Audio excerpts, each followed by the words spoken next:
ఇద్దరు బాబులు, చిన్న అబ్బాయి 2019లో వెళ్ళాడు కెనడాకు, పెద్ద అబ్బాయి 2022లో వెళ్ళాడు.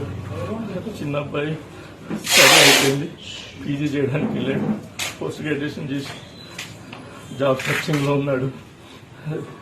పెద్ద అబ్బాయి స్టడీలో ఉన్నాడు.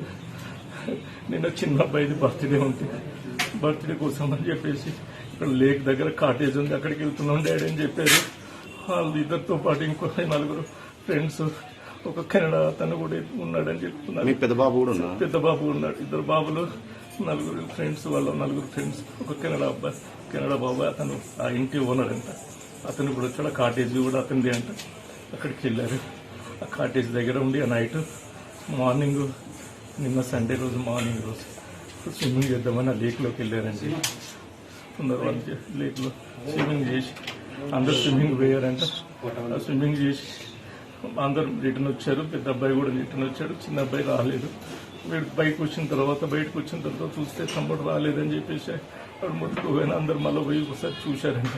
చూసేసరికి వాడు అప్పటికి లేడని చెప్పేసి అప్పుడే కంప్లైంట్ చేస్తే పోలీసు వాళ్ళు వచ్చి వాళ్ళని లోపల పోవద్దని చెప్పేసి రెస్క్యూ టీంని పిలిపిస్తాం, మీరు ఎంటర్ కావద్దని చెప్పి దూరం ఇచ్చారంట. ఆ రెస్క్యూ టీం రావడానికి మార్నింగ్ 9 o'clock అవుతాయి, ఈవినింగ్ ఇప్పుడు 8 o'clock ఎప్పుడు రెస్క్యూ టీమ్స్ వచ్చి సర్చ్ చేసి మొత్తం మీద తీశారు. బాడీ తీసి అదే మెడికల్ వాళ్ళే తీసుకెళ్ళారంట.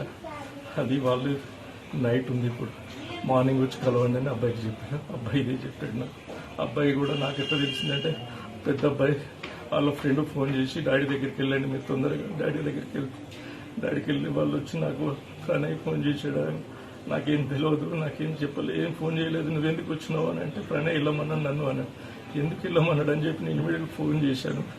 ఫోన్ కూడా అప్పటికి చాలాసార్లు ట్రై చేస్తే కలవట్లేదు, అక్కడ సిగ్నల్స్ లేవు. చిన్న అబ్బాయి ఫోనే కలిసింది, అది పెద్ద అబ్బాయి ఎత్తాడు. పెద్ద అబ్బాయి ఏడుస్తున్నాడు. అప్పటికే తమ్ముడు ఏంట్రా అంటే, తమ్ముడు లేకులో వాటర్లో పడిపోయాడు డాడీ అని చెప్తాడు. వాడు ఏడుస్తున్నాడు. అక్కడ